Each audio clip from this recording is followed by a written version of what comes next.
والدین کے حقوق میں سے مثلاً قرآن مجید میں اگرچہ متعدد مقامات پر 4 مقامات میرے سامنے موجود ہیں اس وقت جن میں اللہ تعالیٰ کے حق کے فوراً بعد والدین کے حق کا ذکر ہے. وَقَضَىٰ رَبُّكَ أَلَّا تَعْبُدُوا إِلَّا إِيَّاهُ وَبِالْوَالِدَيْنِ إِحْسَانًا. لیکن 2 مقامات ایسے ہیں کہ جن میں طور پر ماؤں کا ذکر کیا گیا ہے. حملتہ امہ وہنا علی وہن وفصالہ فی عامین ان اشکر لی ولوالدیک. اور اسی کی وضاحت ہمیں مل گئی حدیث نبوی میں کہ حضور سے ایک صحابی نے پوچھا کہ میرے حسن سلوک کا سب سے بڑھ کر مستحق کون ہے؟ آپ نے فرمایا تمہاری والدہ. کے بعد کون؟ پھر فرمایا تمہاری والدہ. تیسری مرتبہ پوچھا پھر کون؟ پھر فرمایا تمہاری والدہ. چوتھی مرتبہ پوچھنے پر فرمایا کہ تمہارے والد. معلوم یہ ہوا کہ 3 گنا حق ہے ماں کا باپ کے مقابلے میں. ادب، احترام اور اس دلجوئی، اس کے اعتبار سے گویا کہ یہ وہ کسر کا جب ہو رہا ہے کہ قانونی اعتبار سے اگر وہاں کوئی کمی تھی تو اس اعتبار سے اس کی تلافی کر دی. یہی وجہ ہے کہ آپ دیکھتے ہیں کہ حدیث نبوی میں علیہ صاحب الصلاۃ والسلام باپ کے قدموں تلے جنت کا تذکرہ نہیں ہے. الجنت تحت اقدام الامہات. جنت جو ہے وہ ماؤں کے قدموں تلے ہے. اس کو بھی آپ اسی کے حوالے سے سمجھ لیں. یہ وہی توازن پیدا کیا جا رہا ہے. اسی توازن کی ایک اور شکل ہے کہ بیٹوں کی پرورش پر کسی اجر و ثواب کا کوئی خاص تذکرہ نہیں ہے. یہ تو ٹھیک ہے، ایک انسان اپنی اولاد کو یہ سمجھتا ہے کہ اللہ کی عطا ہے، اللہ کی دی ہوئی چیز ہے، اور اس کا جو بھی حق ہے اس کے لیے پالنے کے لیے، پوسنے کے لیے، اس کی ضروریات پوری کرنے کے لیے، وہ چاہے بیٹا ہو چاہے بیٹی ہو، اس کے لیے وہ بھاگ دوڑ کرتا ہے یہ سمجھ کر کہ اللہ کی طرف سے مجھ پر ذمہ داری عائد کی گئی ہے، تو خواہ وہ بیٹا ہو خواہ بیٹی ہو، دونوں کے اعتبار سے اجر ملے گا انسان کو. ویسے یہ کہ طبعی محبت کے تحت تو جانور بھی اپنے اولاد کی پرورش کرتے ہیں اور خبرگیری کچھ کرتے ہیں. انسان میں وہ اللہ تعالیٰ نے بہت ہی زیادہ مادہ رکھ دیا ہے. لیکن یہ ہے کہ اس میں اگر انسان یہ سمجھ کر رہا ہو کہ یہ در حقیقت اللہ کی عائد شدہ فرض ہے مجھ پر جو میں ادا کر رہا ہوں، یہ اللہ کی امانت ہے میرے پاس. یہی وجہ ہے کہ جو اولاد بچپن میں فوت ہو جاتی ہے اس کی نماز جو آپ پڑھتے ہیں دعائے جنازہ جو اس میں مانگتے ہیں، اس میں کیا ہے؟ اللہم اجعلہ لنا فرطا واجعلہ لنا اجرا وذخرا واجعلہ لنا شافعا مشفعا. پروردگار یہ بچہ تو نے مجھے دیا تھا، تیری امانت تھی، میں نے جو محنت کی ہے، پالا پوسا، ہم نے جو بھی اس پر مشقت جھیلی ہے، پروردگار تو اس کو ہمارے لیے آخرت میں ذخیرہ بنا دے، اجر کا ذریعہ بنا دے. معلوم یہ ہوا کہ چونکہ تیری شے سمجھ کر ہم نے یہ کام کیا. اگر کبھی محبت کے تحت ہو تو پھر تو اجر آپ اس کے پر کلیم کر ہی نہیں سکتے. تو اس اعتبار سے تو لڑکے اور لڑکی میں کوئی فرق نہیں ہے.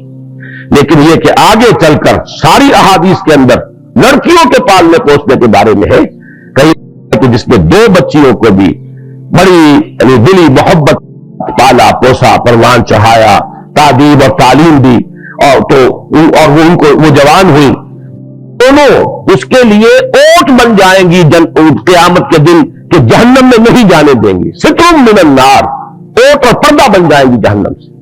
اور بعض روایات میں تو ایک بچی کے بارے میں بھی یہ موجود ہے. تو معلوم یہ ہوا کہ ایک ہے قانونی نظام، ایک ہے یہ اخلاقی نظام. قانونی نظام میں وہ کیوں فرق رکھا گیا وہ بھی بڑی ہی سیدھی سی بات ہے، منطقی سی بات ہے. اگر آدمی ضد پر بٹائی پر نہ اتر آئے تو عقل سلیم اسے قبول کرے گی. اور وہ یہ ہے کہ کسی بھی ادارے کے 2 سربراہ بالکل مساوی اختیارات والے نہیں ہو سکتے. اگر ہوں گے تو وہ ادارہ جو ہے اس میں فساد پیدا ہو جائے گا، بد انتظامی ہوگی، ہنگامہ ہوگا، نظم قائم رہ نہیں سکتا کہ 2 سربراہ ہو گئے. تو اسی لیے آپ مینیجنگ ڈائریکٹر کسی لمیٹڈ کمپنی میں ایک ہی پائیں گے، ڈائریکٹر 50 بنا لیجیے آپ. اسی طریقے سے محکمے ہیں تو ان میں ڈائریکٹر اوپر ایک ہوگا، deputy director, assistant director, joint director, جتنے چاہے بنا لیں.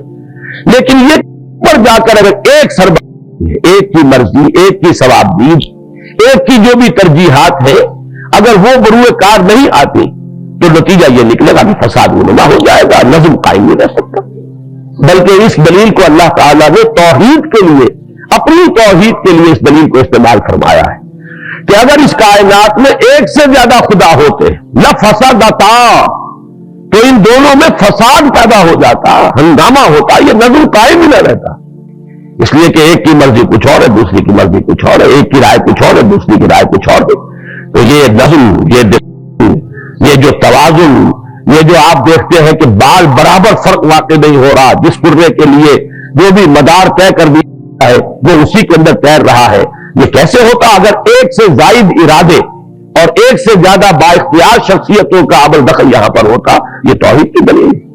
اسی کے اعتبار سے خاندانی نظام میں بہرحال بحیثیت انسان شرف میں، نیکی میں، خیر کے بنیادی کاموں میں کوئی فرق نہیں مرد اور عورت کے درمیان.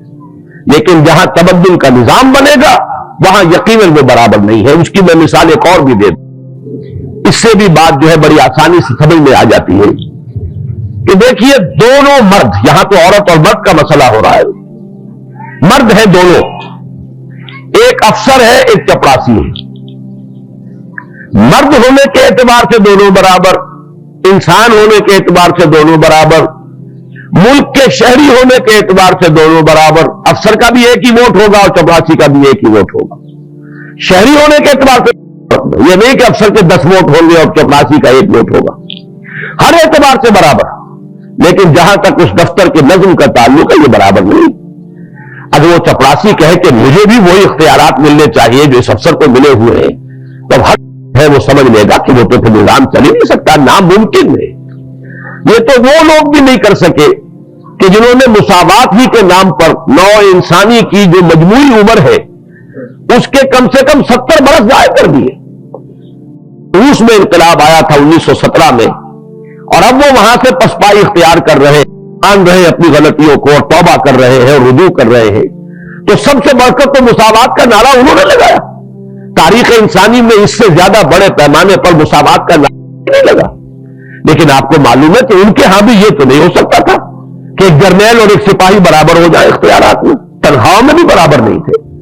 یہ ضرور ہے کہ ان کے ہاں وہ فرق و تفاوت نہیں رہا جو امریکہ میں رہا ہے کہ امیر ہے اور ارب روپے کا مالک ہے، اور ایک طرف غریب ہے اور حیوانی سطح پر زندگی بسر کر رہا ہے. امریکہ میں آج بھی یہ شکل نظر آ جائے گی، لیکن روس میں یہ نہیں تھا کم سے کم. لیکن وہ مساوات کے بالکل برابر کر دیے گئے. ناممکن ہے. جرنیل جرنیل رہے گا، سپاہی سپاہی رہے گا.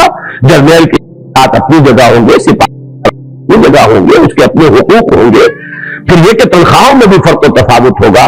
تو اس بات کو اچھی طرح سمجھ لیجئے کہ جہاں تک انسانی شرافت کا تعلق ہے، نیکی اور تقویٰ کے ان تمام اعمال کا تعلق ہے جو سورہ احزاب کی اس آیت مبارکہ میں نے آپ کو سنایا، بلکہ میں نے عرض کیا تھا کہ آخری آیت کا بھی میں وہاں تذکرہ کروں گا.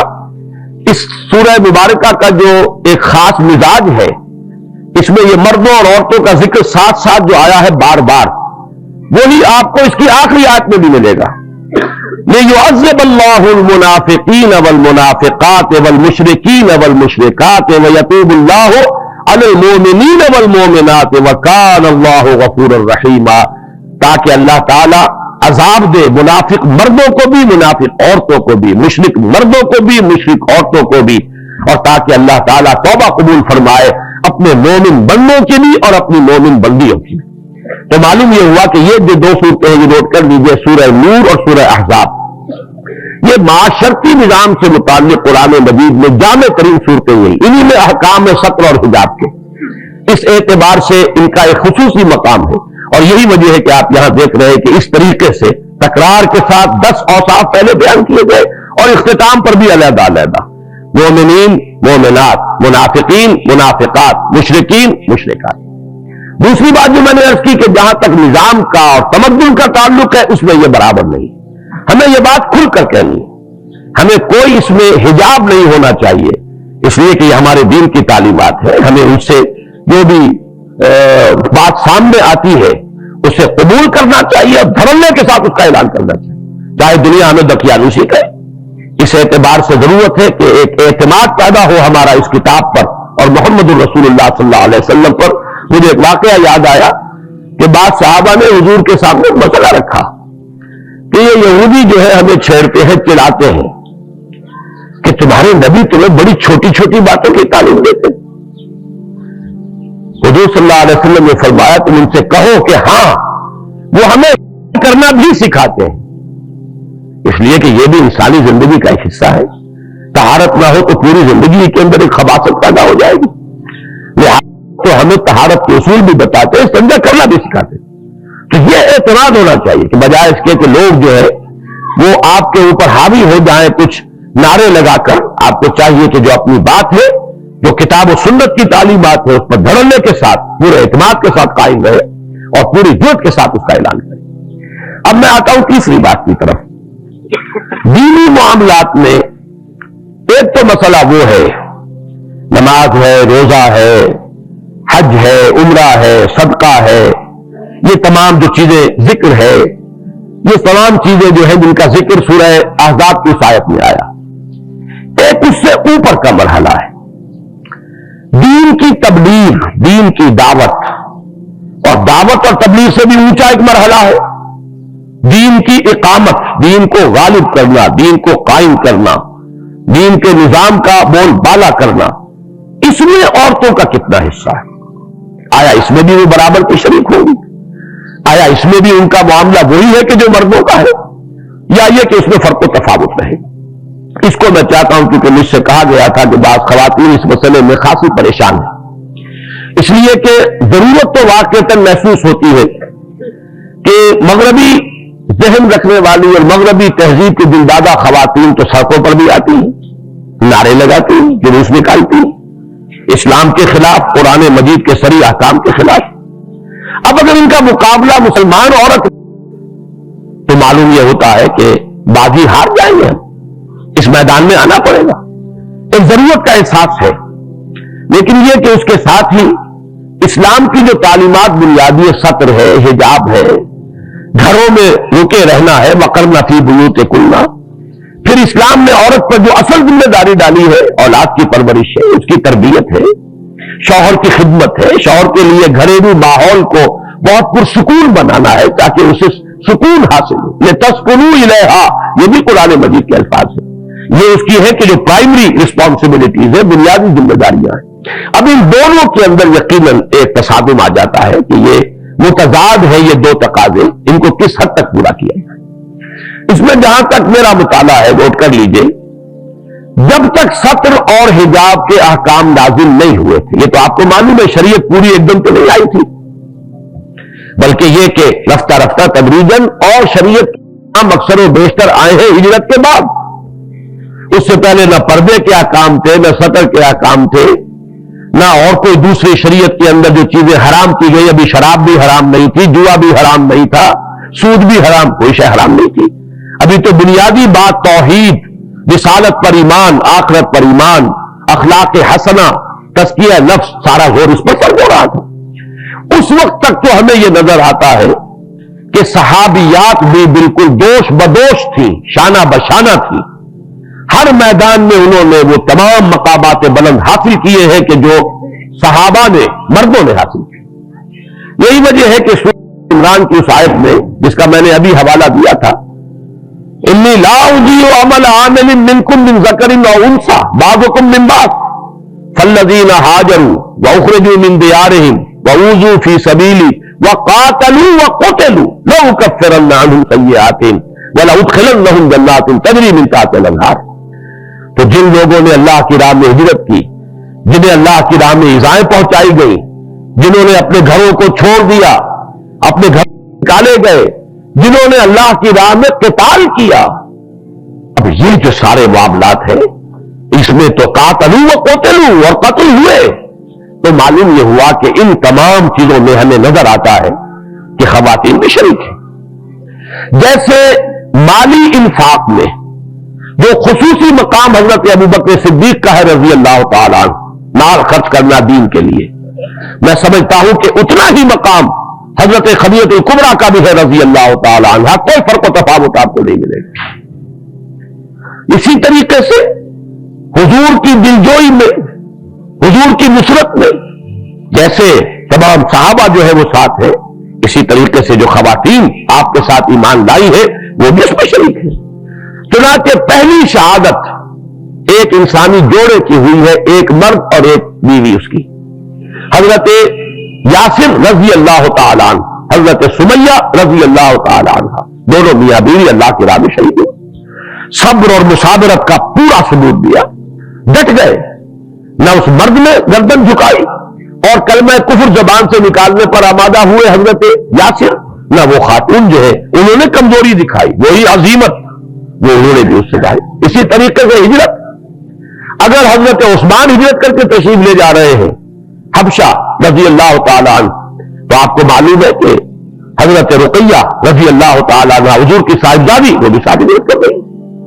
تو ہجرت ہو، اللہ کی راہ میں جان دے دینا ہو، انفاق مال ہو، اور اسی میں آپ سے عرض کروں گا کہ وہ مشہور واقعہ سامنے رکھیے، حضرت عمر جیسے شخص لا دینے والی، وہ تو ان کی ہمشیرہ تھی حضرت فاطمہ بنت خطاب، عمر کو عمر بنا دینے والی، عمر فاروق بنا دینے والی، اس لیے کہ اور تو کسی کی بات ابھی ان پر اثر انداز نہیں ہوئی تھی۔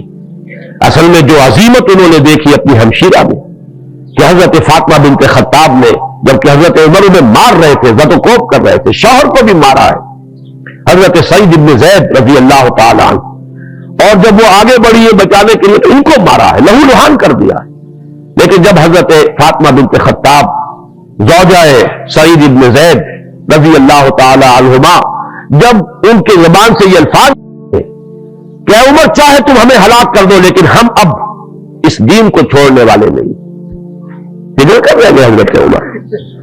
اسی کو علامہ اقبال نے کہا تو نہیں دانی کہ سوزے قراتِ تو کرد تقدیر عمر را، بارہ شعر کے لیے ذرا سا اس کے اندر بدل گیا مضمون، سوزے قرات نہیں تھا یہ، بلکہ در حقیقت یہ عظیمت کا مظہر تھا، اظہار عظیمت کہ ہم نے جان بھی دینے کو میں تیار ہوں لیکن یہ کہ اب اس دین کو چھوڑنے کے لیے آمادہ نہیں۔ یہ وہ ہے در حقیقت اظہار عظیمت کہ جس کا اثر پڑا ہے حضرت عمر بن خطاب رضی اللہ تعالیٰ عنہ کی طبیعت پر، اور پھر وہ عمر فاروق بن گئے۔ تو اس اعتبار سے نوٹ کیجئے کہ اس وقت تمام کاموں میں خواتین برابر کی شریک نظر آتی۔ یہی وجہ ہے کہ غزوہ احد میں جب یہ خبر پہنچی، اگرچہ ظاہر بات ہے کہ لشکر کشی کے وقت اور عین جنگ کے وقت تو خواتین کا تذکرہ نہیں ہے، جس طرح ہند آئی ہے کفار کے لشکر کے ساتھ، بعد میں کیونکہ وہ بھی ایمان لے آئی ہے، ہمیں ادب سے نام دینا چاہیے، لیکن یہ کہ اس وقت تک تو وہ خون کی پیاسی نہ صرف حضور کی بلکہ خاص طور پر حضرت حمزہ اور پیٹ چاک کروا کے کلیجہ چبایا ہے، تو وہ جب آئی ہے تو وہ تو ان کے بارے میں تو آپ کو معلوم ہے کہ رج پڑھے ہیں، جیسے آج کل کا رواج ہے، انہوں نے یعنی گاتے ہوئے رج پڑھ کر جو کفار تھے ان کا حوصلہ بڑھایا ہے۔ اس طرح کا کوئی مسئلہ تو معاذ اللہ کسی مسلمان خاتون کا اس وقت میں نہیں ہے، لیکن یہ ضرور مل جاتا ہے کہ جب وقتی طور پر شکست ہو گئی ہے اور اس وقت جو ہے بڑا ہنگامی صورت پیدا ہوئی ہے تو پھر خواتین دوڑی ہیں، آئی، انہوں نے مرہم پٹی بھی کی ہے اور زخمیوں کو پانی بھی پلایا ہے، لیکن اس وقت تک پردے کے احکام نہیں آئے تھے۔ سورہ نور بھی بالکل بالاتفاق اس کے بعد نازل ہوئی ہے اور سورہ احزاب بھی بالکل بالاتفاق اس کے بعد نازل ہوئی ہے۔ اس اعتبار سے اس پر آپ قیاس نہ کیجیے۔ اسلام نے جب اپنا پورا نظام بنا دیا ہے، جب پورا ایک اس کی شریعت کا ڈھانچہ مکمل ہو گیا ہے، تب یہ کہ تقسیم کار بڑی ہی تکمیلی شکل کے اندر کر دی گئی۔ عورت کی اصل ذمہ داری اس کا گھر ہے، وہ اپنے محرموں پر تبلیغ کرے۔ سب سے بڑھ کر تو دولت اس کے پاس ہے کہ قوم کا مستقبل، امت کا مستقبل اس کی گود میں پروان چڑھ رہا ہے، لہذا اگر ماؤں کی گود سے انہیں وہ جذبہ ایمان ملے، اس وقت سے ان کی تربیت ہو رہی ہو، خدا ترسی کی تربیت ہو رہی ہو، سچ بولنے کی عادت ڈالی جا رہی ہو، اگر اس وقت سے ان کے اخلاق جو ہے ان کی صحیح تعبیر ہو رہی ہو، تو یوں سمجھیے کہ قوم کا مستقبل تعمیر ہو رہا ہے۔ جب عورت گھر سے نکل جاتی ہے تو پھر وہ قوم کا مستقبل برباد ہوتا ہے۔ اس اعتبار سے اصل ذمہ داری تو یہی رہے گی، اپنی گھریلو ذمہ داریاں، اپنی اولاد کی ذمہ داریاں، ان کی تربیت۔